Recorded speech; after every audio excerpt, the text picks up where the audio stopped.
안녕하세요. 지한이 아빠입니다. 얼마 전에 통계청에서 좋은 자료가 나와서 하나 가져왔습니다. 월급쟁이들의 월평균 임금이 320만 원이라고 합니다. 여러분들은 어떻게 생각하시는지요? 320이 많다면 많을 수도 있고 적다면 적을 수도 있는데요. 4명 중에 1명은 월급이익이 150만 원이고요. 320만 원이 넘으면 평균 이상이다. 이런 주제를 가지고 오늘 한번 얘기를 해보려고 합니다. 언제 나왔냐면 2월 21일, 가장 최근에 나온 보고서죠. 그래서 2020년도 임금근로 일자리 소득 결과 해서 작년도 2020년 12월 기준이고요. 집계치는 세전 기준입니다. 월 단위 소득이고요. 세금을 떼기 전의 소득이고, 사회보험이 연금에 가입된 2천만 개의 근로자 소득 전수하고요. 58만 개는 국세청에서 제공받은 표본으로 추출을 했다. 그래서 우리나라의 급여 소득자 전체가 다 포함됐다라고 보면 되고요. 여기에 이제 연금이라고 하면 군인들, 공무원들까지 다 포함된 그런 숫자라고 보면 될 것 같습니다. 평균 소득은 320만 원이고요. 중위소득은 242만 원이라고 합니다. 여러분들이 받으시는 소득하고 얼마 정도 차이가 나나요? 이게 뭐 많다면 많을 수도 있고 적다면 적을 수도 있는데, 한번 보시면 그 평균 소득은 전년 대비 11만 원이 상승해서 2000년 말 기준으로는 320이다. 그 다음에 중위소득이라고 있는데요. 이 중위소득은 1등부터 꼴등까지를 쭉 이렇게 일렬로 세웠을 때 정중앙에 해당되는 사람은 얼마를 받냐? 242만 원이라고 합니다. 그러니까 결론적으로 얘기하면 상위층에서 받는 사람들이 훨씬 더 많이 받고 하위층에 있는 사람들이 훨씬 더 적게 받는다. 이렇게 보면 되고요. 어쨌든 평균은 320만 원이다. 라는 거고요. 산업별로 보면 이 재밌는데, 평균 소득 상위 3개 산업을 보면요. 금융보험업이 660만 원입니다. 엄청 많이 받죠. 평균 소득의 2배 이상을 받는 것 같고요. 전기가스 공급업이 657만 원. 전기가스 공급업이 뭔가 찾아봤는데, 말 그대로 전기하고 가스를 공급하는 뭐 한전이라든지 도시가스라든지 이런 거 같더라고요. 어쨌든 생각보다 굉장히 많이 받는 것 같고, 생각보다라는 게 아니고 많이 받는 것 같고요. 이 랭킹 2이고, 랭킹 3위는 국제 외국기관이다. 한 470만 원 정도 받는 것 같습니다. 평균 하위 3개 산업은 좀 의외였는데, 숙박 음식업이 160만 원을 받는 것으로 나옵니다. 160만 원이면 사실 최저급여 수준보다 좀 낮은 거 아닌가라는 생각이 드는데요. 어쨌든 160만 원, 협회, 단체 및 개인 서비스업이 200만 원 정도, 농림어업이 215만 원에서 좀 의외였던 게, 농림어업보다 숙박업이 훨씬 더 적게 받는 거로 조사가 됐습니다. 제가 이제 작년에 제주도에서 살고 왔는데요. 제주도에서는 대부분 급여가 굉장히 낮다는 얘기를 많이 들었어요. 거기 좋은 직장이 별로 없다. 대부분 직장이 숙박과 음식업에 종사한다고 하던데, 어쨌든 그래서 그런지 모르겠지만 숙박 음식업이 가장 낮은 수치를 보여줬고요. 근데 금융보험업은 생각보다 너무 많이 받을 것 같습니다. 어쨌든 660. 거의 얘와 1등과 꼴찌를 비교해보면 거의 4배 이상 차이, 5배 정도 차이가 나는 거 아닌가라는 생각이 듭니다.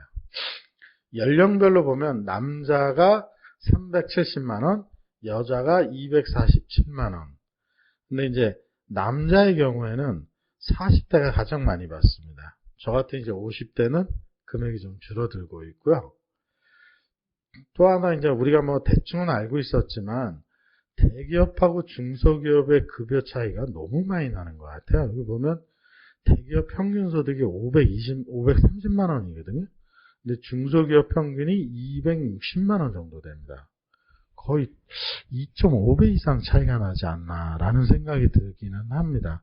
이 중에 이 대기업의 경우에는 50대 이상이 680만 원을 가장 많이 받는 거로 이렇게 조사가 됐습니다. 그 다음에 중소기업은 금액이 늘어나는 이 폭이 생각보다 굉장히 작아요. 그래서 이 중소기업과 대기업의 급여차가 꽤 많이 나는 것처럼 그렇게 판단이 됩니다.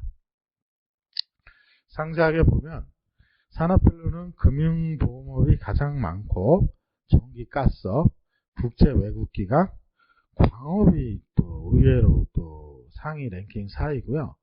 정보통신업, IT죠. IT 업계가 뭐 급여가 많다고 하는데 생각보다 좀 적은 수치가 아닌가 싶고요.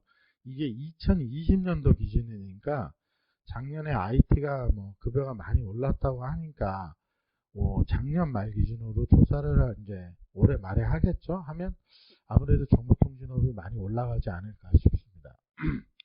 하위 5개 산업은 보건서비스, 사업서비스, 농림업, 그 다음에 협회 및 단체, 숙박음식이다. 아무래도 숙박음식에는 제 개인적으로는 생각하기에는 뭐 이제 서빙을 보시는 분들, 이런 분들이 여기에다 포함되지 않았을까라는 생각이 듭니다.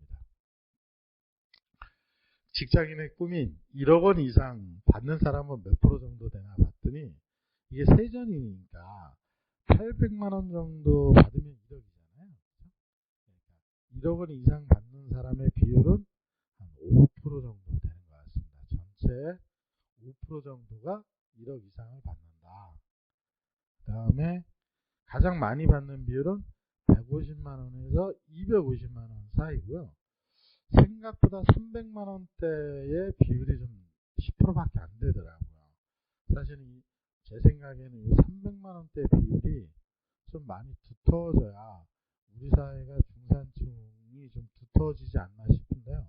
어쨌든 이쪽이 많고 이쪽도 많기는 하지만 중간에 해당되는 포지션이 생각보다 많지 않다. 그래서 10% 정도밖에 안 되더라. 그리고 직장인의 꿈인 1억 원 이상 받으시는 분이 한 5% 정도 된다. 그래서 800에서 1000만 원 받으시는 분이 2.6%, 1000만 원 이상 받으시는 분도 2.6% 정도 되거든요. 합치면 5.2%가 전체 근로자의 5% 정도는 1억 원 이상 급여를 받으신다. 이렇게 이해할 수 있을 것 같습니다. 어떠세요? 많은가요? 적은가요? 1억 원 이상 받으시는 분이? 잘 모르겠습니다. 그 다음에 대기업과 중소기업의 격차가 생각보다 굉장히 큰데요. 대기업은 평균이 530만 원인데 중소기업은 평균이 260이거든요.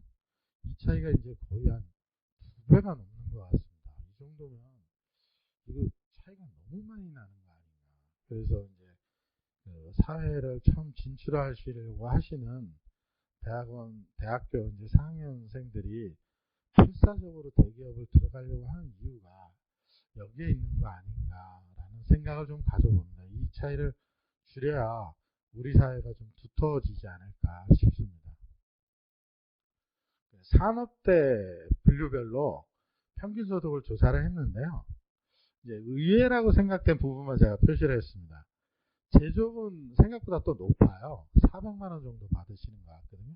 평균 대비 높다는 겁니다. 그 다음에 운수 창고업도 300만 원이 넘습니다. 평균에 가까운 숫자죠. 부동산업이 생각보다 많이 벌지 못하더라고요. 265만 원 정도 버시는 것으로 조사가 됐고요. 여기서 이제 제일 낮은 게 숙박 음식업 해서 160만 원 정도. 이 수치도 많이 올라간 수치입니다. 재작년에 비해서 훨씬 더 적은 수치죠. 연령대별로 보면 40대가 가장 많이 받습니다. 393만 원으로 가장 높고요. 그 다음이 50대 이런 식으로 가고요. 60대가 되면서는 이제 숫자가 많이 떨어지고 20대의 평균 급여 소득은 한 220만 원 정도 되는 것 같습니다. 30대는 340만 원 정도. 30대가 버는 수준이 우리나라의 평균 급여 소득자의 수준이 아닌가라는 생각을 좀 가져봅니다.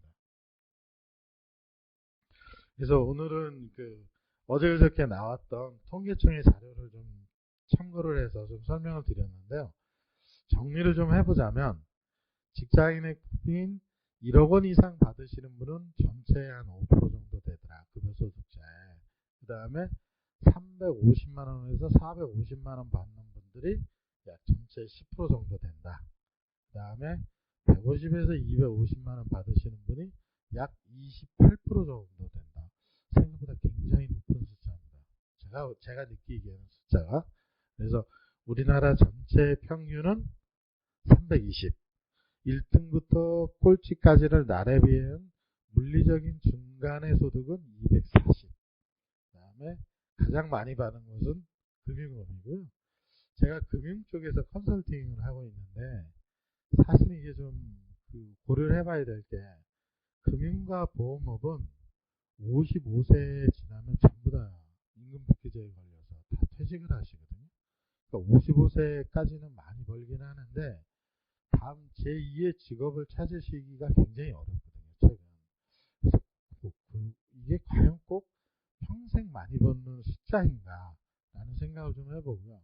주변에 어떤 특별한 기술이나 제조업에 특별한 기술을 가지신 분은 60세, 65세에도 계속 일을 하시는 그런 경우를 많이 봤기 때문에 오히려 그런 쪽이 장기적으로 보면 훨씬 더 유리한 게 아닌가 라는 생각을 가져봅니다. 오늘은 통계청에서 나온 2020년도 임금 굴자리 소득 조사 결과에 대해서 한번 살펴봤습니다. 오늘 여기까지 하겠습니다. 감사합니다.